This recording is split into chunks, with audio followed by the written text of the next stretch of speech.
Neге сабыз керек. Содан соң ұсақтап сарымсақ қосып, қамыр салатымызды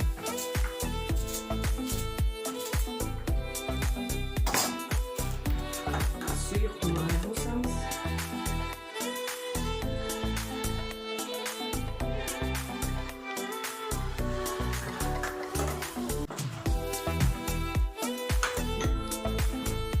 Тұз қосамыз.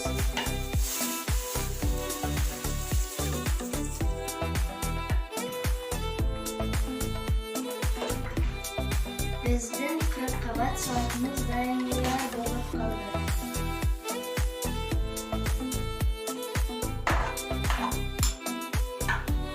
Міне, біздің қырыққабат салатымыз дайын болды.